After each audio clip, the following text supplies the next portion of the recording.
2 अक्टूबर को गांधी जयंती के साथ साथ हमारे देश के दूसरे प्रधानमंत्री लाल बहादुर शास्त्री जी का जयंती भी मनाया जाता है। उनका जन्म उत्तर प्रदेश के मुगलसराय जिले के रामनगर में हुआ था। मात्र 1.5 साल की उम्र में उनके पिता का देहांत भी हो गया, जिसके बाद उनकी प्रारंभिक शिक्षा बड़ी तकलीफ के साथ हुई। लेकिन अपने प्रारंभिक शिक्षा काल में ही उन्होंने अपने शिक्षकों को और लोगों को प्रभावित भी करना शुरू कर दिया था। आपको शायद ये जानकर आश्चर्य भी होगा कि उनका नाम लाल बहादुर वर्मा था, लेकिन उन्होंने अपने टीचर को कहकर अपने नाम के साथ अपना सरनेम हटवा दिया, जिसके बाद उनके शिक्षक ने भी अपने नाम के साथ अपना सरनेम हटा लिया था।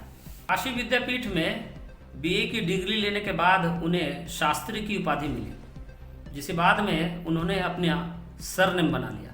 तभी जाकर लोग उन्हें लाल बहादुर शास्त्री के नाम से जानने लगे।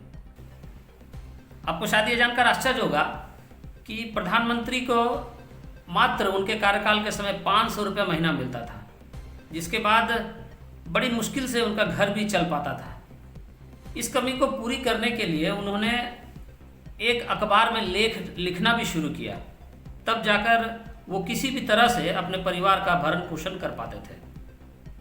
मात्र 1.5 साल के प्रधानमंत्री कार्यकाल के समय में 1965 में जब भारत का पाकिस्तान के साथ युद्ध हुआ, तब हमारे देश में खाद्यान्न संकट उभर कर आई। अमेरिका भी पाकिस्तान का साथ दे रहा था और बार बार भारत को धमकी दे रहा था कि हम आपको खाद्यान्न नहीं भेजेंगे। जिसके बाद उन्होंने लोगों से अपील की कि खाद्यान्न बचाया जाए, और सबसे पहले इसकी शुरुआत उन्होंने अपने घर से की। किस तरह से? दिन में मात्र 1 बार खाना खाकर, और इसकी पहल उन्होंने अपने परिवार से शुरू की।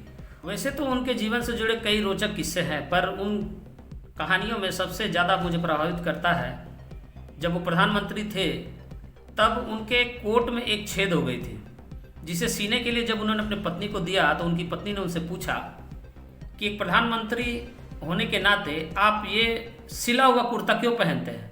तो उन्होंने कहा था कि जिस देश की जनता के बदन पे सही कपड़े न हो और खाने को भोजन न हो, उस देश का प्रधानमंत्री कैसे एक अच्छा कपड़ा पहन सकता है। तो इस तरह की सोच थी उनकी। बेहद सादगी भरा जीवन था।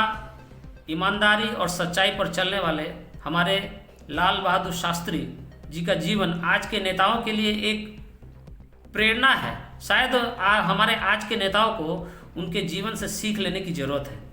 जहां आज के नेता के बच्चे बड़े बड़े प्राइवेट स्कूलों में विदेशों में पढ़ते हैं और हमारे देश की जनता आज भी रोटी, कपड़ा और मकान के लिए संघर्ष कर रही है, शायद हमारे देश के नेताओं को उनके जीवन से कुछ सीख लेने की ज़रूरत है। अंतिम में 1966 में जब पाकिस्तान और भारत के साथ ताशकंद में शांति समझौता का करार हो रहा था, तो उसके 12 घंटे के बाद ही अचानक ही उनकी मृत्यु हो गई, जिसको जानने के बाद पूरा देश सकते में आ गया था। एक सादगी से परिपूर्ण, सच्चे और ईमानदार प्रधानमंत्री को खोना हमारे देश भारत के लिए एक बहुत बड़ी क्षति थी, जिसे शायद पूरा कर पाना काफ़ी बड़ा मुश्किल काम था। वैसे हमारा ये छोटा सा प्रयास आपको कैसा लगा और आप हमारी बात से कितनी सहमत हैं, हमें कमेंट करके आप ज़रूर बताइएगा। जय हिंद।